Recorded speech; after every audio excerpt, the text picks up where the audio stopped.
Bonjour, nous sommes toujours donc à l'inauguration du moulin de Lambesc et nous sommes en compagnie de monsieur Jacques Bucchi, maire de Lambesc. Bonjour. Manon, bonjour. Merci d'être là avec nous. Avec plaisir. Le plaisir est pour nous. Alors racontez-nous comment est née cette journée avec toutes les activités qu'il y a dedans, donc l'inauguration du moulin, la transhumance, les différents métiers qui sont proposés ici. D'où est née cette envie ? Alors, en fait, aujourd'hui, c'est un point où convergent deux actions. Alors, l'une se voit, l'autre ne se voit pas. Et peut-être que, au fond, celle qui ne se voit pas est au moins aussi importante que la première. Alors, d'abord, celle qui se voit, c'est le moulin, ces ailes qui tournent aujourd'hui, et puis toutes les activités qui sont autour. Ça, c'est clairement le fruit d'un travail extrêmement important qui a été effectué par un certain nombre de passionnés du village. Quand je dis passionnés, c'est à la fois dans leur propre vie, je crois qu'ils le sont. Ils ont dû en faire beaucoup d'autres. Mais là, en plus, passionnés pour ce moulin qui est l'un des ouvrages de patrimoine un peu abandonné que la ville de Lambesc possède en grande quantité. J'espère au passage que c'est simplement le premier et le début et que demain d'autres patrimoines, je pense en particulier aux oratoires, qui seront restaurés de la sorte. Donc ça, c'est un travail technique où il a fallu de l'argent, des contrats, de la main-d'œuvre, des choses un peu lourdes et compliquées. Et puis, il y a une deuxième chose dont je disais qu'elle est peut-être plus importante encore, c'est ce que habituellement on appelle l'âme dans un village. L'âme dans un village, ce n'est pas comme un moulin quelque chose qui se voit, ni comme un chantier quelque chose qui se fait et qui se décrète après des plans. L'âme d'un village, c'est quelque chose qui est diffus et qui se construit tout doucement. L'une des caractéristiques, c'est qu'il faut beaucoup de temps pour construire une âme et au passage, il n'en faut pas beaucoup pour la perdre. Et un village comme Lambesc, dont on m'a beaucoup parlé de l'âme d'hier, avait peut-être au cours de 2 décennies perdu un peu ce qui fait sa chaleur de vie et qui donne envie à beaucoup de personnes de vivre ici. Et donc il a fallu le reconstruire. Et je le dis tout de suite, c'est pas le résultat du travail d'un homme. C'est le résultat de travail, même pas d'une équipe municipale.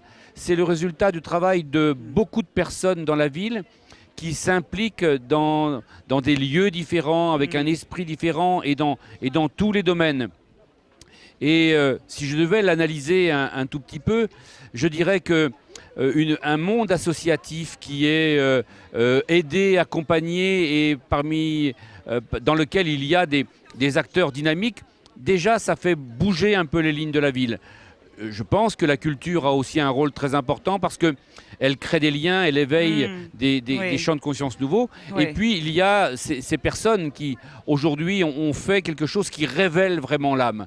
Parce que là, dans l'esprit de beaucoup de Lambesquins et d'anciens en particulier, ce moulin, ça renvoie à plein de souvenirs. Et quand on commence à remuer ce qui est en soi d'émotions, de souvenirs, eh bien c'est ça au fond qu'on peut appeler l'âme. Et donc le fait que ça vive aujourd'hui, comme c'est le cas depuis ce matin, c'est un vrai bonheur.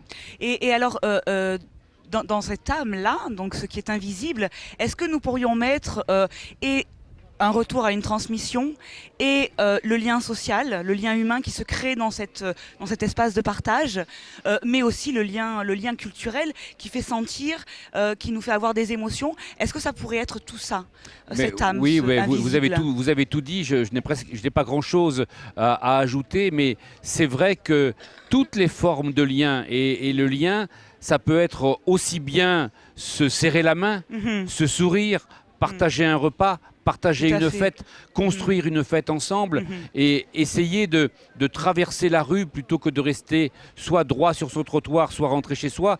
C'est vraiment une somme de détails, mais ce qui est extrêmement motivant, c'est que quand on commence à faire ça, moi je me rends compte en tant que premier élu de cette ville, je vois au fur et à mesure les envies naître, les envies grandir et les gens se rapprocher les uns des autres. Je vois les fêtes de voisins, il y en a de plus en plus, même quand il fait très froid comme hier soir.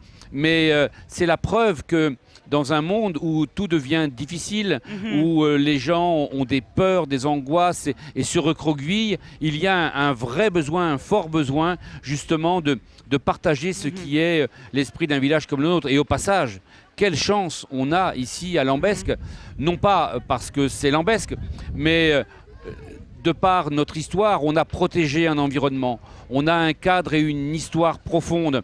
Et tout ça, ça contribue aujourd'hui à ce que peut-être l'âme renaisse plus facilement que dans un grand centre urbain où ça serait probablement plus compliqué. Donc on a beaucoup de chance et c'est un vrai plaisir aussi. Oui, et puis en vous entendant parler, je pense aussi qu'il y a peut-être une volonté de réunir le passé et le présent, autant avec cette restauration de moulins qu'avec le projet de transhumance, qui est aussi quelque chose que notre génération et les plus jeunes ne connaissons pas.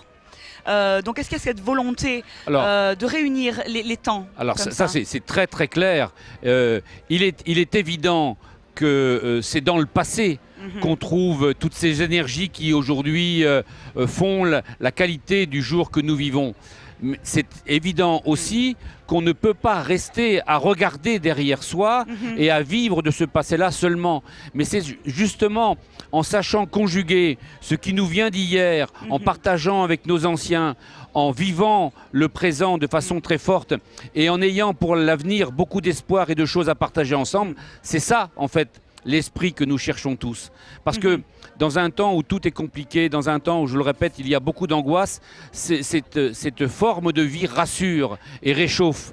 Et cette chaleur qu'il y a entre les personnes et qu'on peut retrouver dans différents endroits de la ville, comme c'est le cas en ce moment, que ce soit dans cet instant précis ou dans les contes de ce soir ou voire dans d'autres lieux de rencontre comme ceux d'hier soir où je crois vous avoir vu, eh bien c'est quelque chose qui grandit tous les jours un petit peu et qui fait, et moi c'est ce que j'ai entendu ce matin, et je terminerai presque là-dessus, les gens me disaient, mais monsieur le maire, on retrouve du bien vivre à Lambesc, ça bouge, ça vit, on échange et on est heureux. Mais c'est ça la finalité.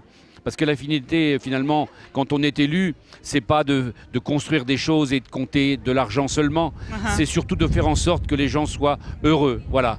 Et de bien vivre ensemble et que le lien reste fédérateur. Exactement, exactement. Très bien. C'est comme ça qu'on va plus vite, plus loin, plus haut. Ensemble. Ensemble. Merci beaucoup. Merci beaucoup. Je vous souhaite de passer une belle transhumance qui va arriver d'ici quelques minutes. Je vous avoue que j'attends avec beaucoup d'impatience. Oui. J'ai vu déraciner des ailes et j'attends Camille sur ses chevaux. J'attends Manolo. Oui, voilà, debout, voilà, avec les chevaux, les vaches.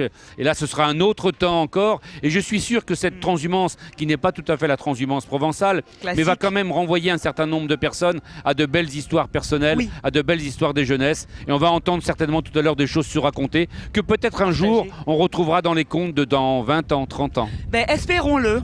Hein. Merci beaucoup, avec grand plaisir de vous avoir reçus. Merci. À bientôt. À bientôt. Merci.